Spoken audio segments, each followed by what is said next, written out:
Assalamu alaikum viewers and welcome back to my channel Study Law with Bushra.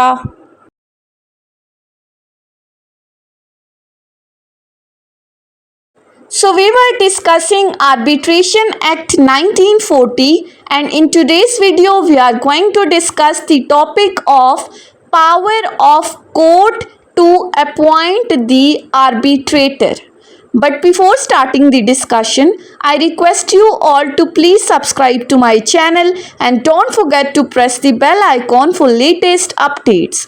Do share this video with your friends and don't forget to comment your feedback. So let's move towards the discussion. हम study कर रहे हैं arbitration के topic को। Arbitration क्या है? Settlement of the dispute between the parties outside the court, कि जहां पर कोर्ट की इंटरवेंशन के बगैर पार्टीज के दरमियान डिस्प्यूट को रिजॉल्व आउट किया जा सके।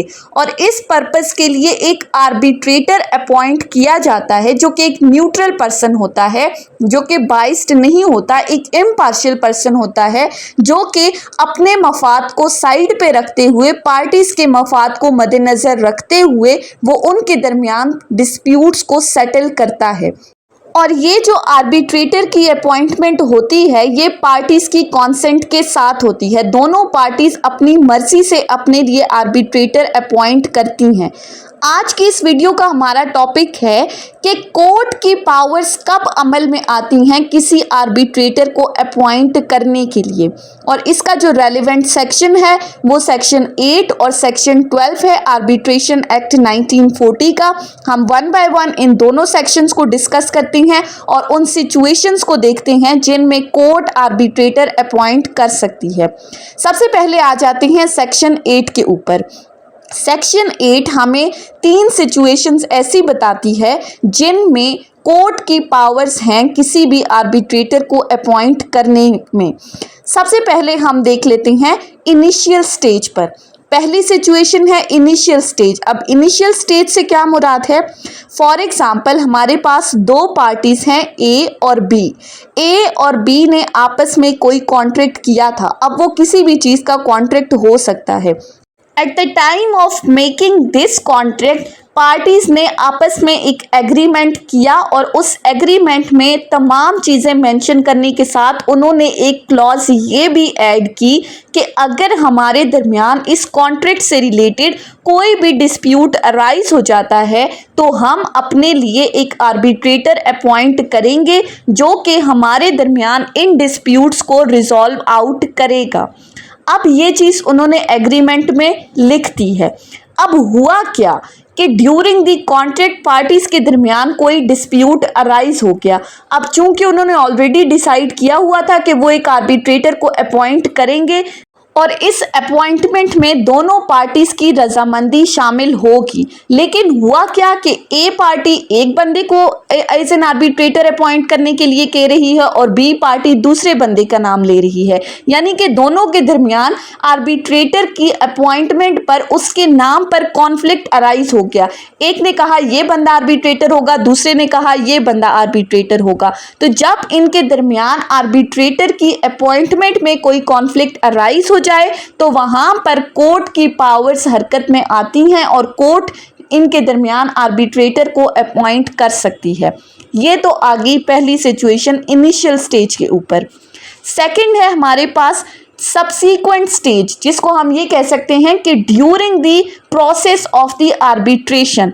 अब इससे क्या मुराद है? सब्सीक्वेंट स्टेज पे आर्बिट्रेशन की अपॉइंटमेंट कोर्ट की तरफ से कैसे हो सकती है? हम इसी एग्जाम्पल को आगे लेकर चलते हैं। लेट्स सपोज ए और बी कॉन्ट्रैक्ट हुआ, क्लॉज उन्होंने ऐड कर दी कि डिस्प्यूट अराइज होगा तो वो आर्बिट्रेटर को अपॉइंट करेंगे जो कि उनके दरमियान इस डिस्प्यूट को रिजॉल्व आउट करेगा। अब उन्होंने अपने लिए दोनों पार्टीज की कॉन्सेंट से एक आर्बिट्रेटर अपॉइंट हो गया। वो एक ही नाम पर अग्री हो गए और उन्होंने एक पर्सन को आर्बिट्रेटर अपॉइंट कर दिया। लेकिन हुआ क्या? ड्यूरिंग द प्रोसेस दरमियान में आर्बिट्रेटर की अपॉइंटमेंट होगी, उसने आर्बिट्रेशन के प्रोसेस को कंडक्ट करना है। लेकिन दरमियान में क्या हुआ कि if the appointed arbitrator neglect to act, पहली बात कि अगर वो इस आर्बिट्रेशन के प्रोसेस को कंडक्ट करने में गफलत बरत रहा है, वो किसी भी वजह से इस प्रोसेस को आगे लेकर नहीं चल रहा, वो अननेसेसरीली डिले कर रहा है, वो जानबूझकर पार्टीज को परेशान कर रहा है, पहली सिचुएशन। या फिर दूसरी बात, ही रिफ्यूजेस टू एक्ट, अगर वो सिरे से इनकार कर देता है, वो ये कह देता है कि मैं दोनों के दरमियान डिस्प्यूट को रिजॉल्व आउट नहीं करूंगा, मैं इस प्रोसेस को आगे लेकर नहीं चलूंगा, उसने सिरे से इनकार कर दिया। या फिर तीसरी चीज, ही बिकेम इनकैपेबल, वो किसी वजह से मेंटली अनस्टेबल हो गया, उसकी मेंटल कैपेबिलिटीज इतनी नहीं रही कि वो अब मेरिट्स पर पार्टीज के दरमियान डिस्प्यूट को रिजॉल्व आउट करे। या फिर फोर्थ सिचुएशन, अगर इस अपॉइंटेड आर्बिट्रेटर की डेथ होगी, तो अगर इन चारों सिचुएशंस में से कोई भी सिचुएशन अराइज हो जाती है, तो फिर ऐसी सूरत में भी कोर्ट के पास ये पावर है कि वो इन पार्टीज के लिए एक और बंदे को एज एन आर्बिट्रेटर अपॉइंट करेगी for the purpose of settlement of the disputes between the parties. ये आ गई दो सिचुएशंस।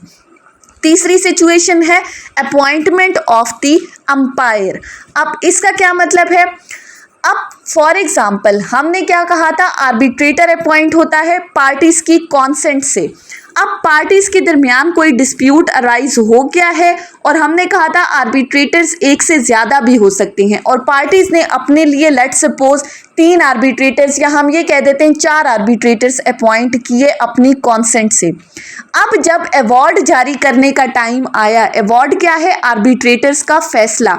अब जिस वक्त आर्बिट्रेटर्स ने अवार्ड जारी करना था, तो इनके दरमियान जो कॉन्फ्लिक्ट आ गया वो 2-2 पर आ गया, यानी कि 2 आर्बिट्रेटर्स एक चीज पर रिलाई कर रहे हैं और 2 आर्बिट्रेटर्स एक चीज पर रिलाई कर रहे हैं। सो दोनों के दरमियान डिसीजंस में कॉन्फ्लिक्ट आ गया, मेजॉरिटी डिसीजन नहीं आया, तो हमने क्या कहा था कि आर्बिट्रेटर्स फिर एक थर्ड पर्सन को अपॉइंट करेंगे जिसको एम्पायर कहा जाता है, जो कि इस आर्बिट्रेटर्स के फैसले को देखते हुए अपनी मर्जी से फैसला देगा और पार्टीज के दरमियान डिस्प्यूट को रिजॉल्व करेगा। अब अगर तो इस एम्पायर की अपॉइंटमेंट से रिलेटेड आर्बिट्रेटर्स के दरमियान या पार्टीज के दरमियान डिस्प्यूट अराइज हो गया, कॉन्फ्लिक्ट अराइज हो गया कि किस बंदे को, किस न्यूट्रल पर्सन को एम्पायर अपॉइंट किया जाए, तो वहां पर भी कोर्ट के पास ये पावर है कि वो इनके दरमियान अपनी मर्जी से एक आर्बिट्रेटर अपॉइंट कर सकती है। सो सेक्शन 8 के अकॉर्डिंग 3 सिचुएशंस ऐसी हैं जिनमें कोर्ट की पावर्स हरकत में आती हैं और कोर्ट पार्टीज के दरमियान आर्बिट्रेटर को अपॉइंट कर सकता है। अब प्रोसीजर क्या है? कोर्ट आर्बिट्रेटर की अपॉइंटमेंट किस तरह से करेगी? सो इसका जो सिंपल प्रोसीजर है वो ये है कि पार्टीज कोर्ट को एक एप्लीकेशन देंगी अपॉइंटमेंट ऑफ द आर्बिट्रेटर के लिए, लेकिन उससे पहले अगर इन तीनों सिचुएशंस में से कोई भी सिचुएशन अराइज हो जाती है, तो एक पार्टी दूसरी पार्टी को नोटिस भेजेगी regarding the appointment of the arbitrator, और अगर दूसरी पार्टी रिस्पॉन्ड नहीं करती, उस रिटन नोटिस के ऊपर कोई जवाब नहीं देती, और इस तमाम में 15 दिन का टाइम पीरियड गुजर गया है, 15 दिन गुजर गए, पार्टी ने दूसरी को नोटिस भेजा था, दूसरी पार्टी ने कोई इस पर जवाब नहीं दिया, तो फिर ये पार्टी कोर्ट को अप्लाई करेगी, कोर्ट को एक एप्लीकेशन देगी, और ऐसी सूरत में कोर्ट क्या करेगा? ऑपोजिट पार्टी को एक अपॉर्चुनिटी देगा, उसको सुनेगा, वो पार्टी कोर्ट के अंदर अपीयर होगी, दोनों पार्टीज को सुनने के बाद कोर्ट फिर अपनी मर्जी से इन लोगों के लिए, इन पार्टीज के लिए एक आर्बिट्रेटर को अपॉइंट करेगी जो कि इनके दरमियान डिस्प्यूट को रिजॉल्व आउट करेगा। अब ये तो हमने देख लिया सेक्शन 8 के अकॉर्डिंग कोर्ट की पावर्स को। अब दूसरा जो सेक्शन है वो है सेक्शन 12। अब सेक्शन 12 के अकॉर्डिंग कोर्ट को किस तरह से पावर्स दी गई हैं, कोर्ट की पावर्स कब अमल में आती हैं आर्बिट्रेटर को अपॉइंट करने के लिए। सो सेक्शन 12 हमारे पास बात करता है power of the court to appoint the arbitrator in case of the number 1 removal of the arbitrator and the second one is revocation of the authority of the arbitrator. So simple section 12 के title ने क्या कहा हमें? Court की power 2 situation में arise होती है। Number 1 is अगर तो किसी आर्बिट्रेटर को रिमूव कर दिया है, और रिमूवल आपको पता है आर्बिट्रेशन एक्ट के अंडर सेक्शन 11 में कोर्ट के पास ये पावर है आर्बिट्रेटर को रिमूव करने की। या फिर दूसरी चीज है उसकी अथॉरिटी को रिवोक करना, और वो हमने अंडर सेक्शन 5 लास्ट वीडियो में डिस्कस किया था कि with the leave of the court उसकी अथॉरिटी को रिवोक किया जा सकता है। अब सबसे पहले हम ये चीज देख लेते हैं कि रिमूवल किन केस में हो सकती है।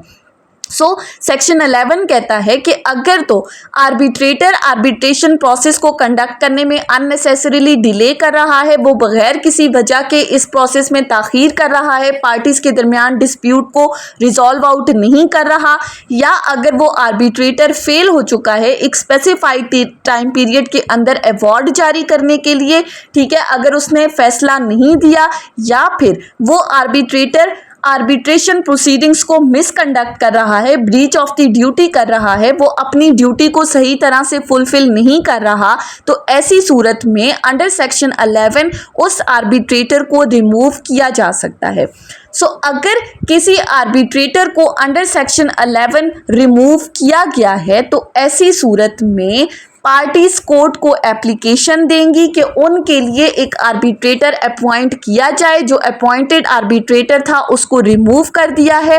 अगर तो लेट्स सपोज एक से ज़्यादा आर्बिट्रेटर अपॉइंटेड थे, फॉर एग्जांपल 5 में से 3 आर्बिट्रेटर्स को रिमूव कर दिया है किसी भी वजह से, किसी भी ग्राउंड के ऊपर, तो फिर ये जो 3 आर्बिट्रेटर्स रिमूव हुए हैं इनकी वैकेंसी को फुलफिल करने के लिए कोर्ट मजीद 3 बंदों को एज एन आर्बिट्रेटर अपॉइंट करेगी। यानी कि जितने आर्बिट्रेटर्स रिमूव हुए हैं उनको फुलफिल करने के लिए, उनकी वैकेंसी को फिल आउट करने के लिए कोर्ट आर्बिट्रेटर्स को अपॉइंट करेगी। दूसरी चीज़ है रेवोकेशन अंडर सेक्शन 5। हम अपनी लास्ट वीडियो में डिस्कस कर चुके हैं कि revocation with the leave of the court होती है, और उनमें हमने ग्राउंड्स भी डिस्कस किए थे कि अगर पार्टीज के दरमियान कंप्रोमाइज हो जाता है, मेंटली अनस्टेबल हो गया है आर्बिट्रेटर, या उसने मिसकंडक्ट किया, कोई भी सफिशिएंट रीजंस। लेट्स सपोज अगर इस केस में 3 आर्बिट्रेटर्स थे और उन तीनों आर्बिट्रेटर्स की अथॉरिटी को रिवोक कर दिया है कि ये तीनों अब इस केस के अंदर फैसला नहीं देंगे, तो अगर out of the all the arbitrators तमाम आर्बिट्रेटर्स को की अथॉरिटी को रिवोक कर दिया है, तो ऐसी सिचुएशन में कोर्ट सोल आर्बिट्रेटर अपॉइंट करेगी। रिमूवल में हमने क्या कहा, जितने वैकेंसी खाली है उस वैकेंसी को फिल करने के लिए आर्बिट्रेटर्स अपॉइंट होंगे, लेकिन रेवोकेशन में ऐसा नहीं है कि जितने की अथॉरिटी रिवोक हुई है उन तमाम को नए सिरे से अपॉइंट करेगी, बल्कि उस तमाम की जगह एक ही बंदे को आर्बिट्रेटर अपॉइंट किया जाएगा जो कि इनके दरमियान डिस्प्यूट्स को रिजॉल्व आउट करेगा। सेक्शन 12 के अकॉर्डिंग अगर आर्बिट्रेटर अपॉइंटेड आर्बिट्रेटर को रिमूव कर दिया है अंडर सेक्शन 11 या अंडर सेक्शन 5 उसकी अथॉरिटी को रिवोक कर दिया है, तो कोर्ट के पास ये पावर है कि वो एक नए बंदे को एज एन आर्बिट्रेटर अपॉइंट कर सकती है। ये थी हमारी आज की डिस्कशन। आई होप कि आपको ये लेक्चर समझ में आया होगा। अगर आपने इस वीडियो को अटेंटिवली सुना है तो अगर आपको ये वीडियो अच्छी लगी है तो इस वीडियो को लाइक करें, कमेंट करें और चैनल को ज़रूर सब्सक्राइब करें। Thank you so much for watching this video. Till then, अल्लाह हाफिज़।